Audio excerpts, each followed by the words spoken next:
வனாந்திர வழியாய் ஒரு எத்தியோப்பிய ஒரு ராணியினுடைய ஒரு மந்திரியும் அவளுடைய எல்லா பொக்கிஷ சாலைகளுக்கும் தலைவனாய் இருக்கிற ஒருவன் அந்த பக்கமா போறான். அவனை ரட்சிக்கும்படி தேவன் சித்தம் கூட. ஏன்னா அவன் எருசலேமுக்கு வந்தான், யாவே தெய்வத்தை குறித்து பார்த்தான்.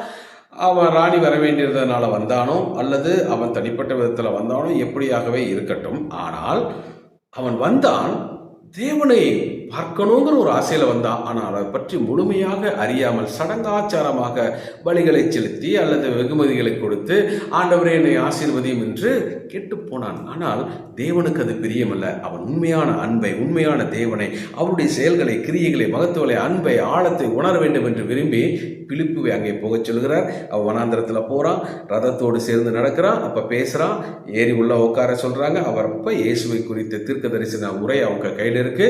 அவர் சொல்லும் பொழுது அவர் ரட்சிக்கப்படுறார். அவர் உடனே அந்த இடத்துல ஒரு தண்ணீர் இருக்கிற ஒரு இடம் வருது. அந்த இடத்துல எனக்கு நீ ஞானஸ்தானம் கொடுன்னு கேட்குறாரு. நீ விசுவாசித்தால் நான் கொடுக்குறேன்னு சொல்றாரு. உடனே இறங்கி ஒரு ஞானஸ்தானம் கொடுத்துட்டு கரையில் ஏறும் பொழுது பரிசுத்த ஆவியானவர் பிலிப்புவை எடுத்துக்கொண்டு போயிட்டார்.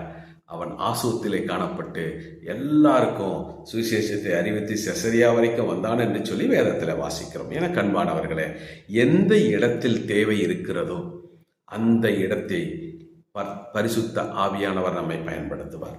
ஒவ்வொருவருக்கு அதே சொந்த ஊரில் இருக்கணும், சொந்த கிராமங்களுக்குள்ளே இருக்கணும், சொந்த பட்டணங்களுக்குள்ளே இருக்கணும், உறவுகளுக்கு மத்தியில் இருக்கணும், ஸ்கூல் மத்தியில் இருக்கணும், காலேஜில் இருக்கணும். இப்படி ஒவ்வொருத்தருக்கும் ஒவ்வொரு விதமான ஊழியங்களை தேவன் வைத்திருக்கிறார். இப்போ எங்களை இங்கிருந்து நீங்கள் சென்னைக்கு பெங்களூர் போனார், அங்கேருந்து மறுபடியும் சென்னைக்கு போனோம். இப்போ நாங்கள் சென்னைக்கு வந்து செட்டில் ஆகிருக்கோம். ஆக ஆவியானவர் எங்கு தேவை இருக்கிறதோ, எப்படிப்பட்ட ஜனங்கள் இருக்கிறார்களோ, எந்த ஜனங்களுக்கு யாரை நாம் அனுப்பினால் அவன் மூலம் தேவ ராஜ்யத்தின் திட்டங்கள் நிறைவேறுமோ அப்படிப்பட்டவர்களை இயக்குகிறார்.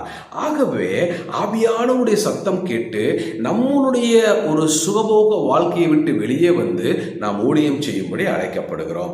ஆவியானவர் எங்கு சொல்லுகிறாரோ அங்குதான் நாம செய்யணும்.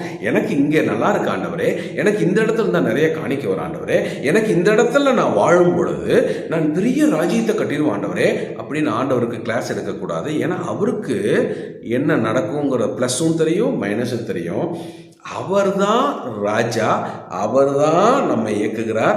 ராஜாவின் சத்தத்திற்கு செவி கொடுத்து வாழ வேண்டியதும் செய்ய வேண்டியது நம்முடைய கடமையாக இருக்கிறது. ஆகவே எனக்கு அன்பானவர்களே, தேவை உள்ள இடத்துல எங்கே ஆவியானவர் அனுப்புகிறாரோ, எங்கே போகச் சொல்லுகிறாரோ அந்த இடத்திற்கு போய் நாம் தேவனுடைய ராஜ்யத்தின் கட்டுமான பணியை செய்ய வேண்டியது அவசியம். அது சின்ன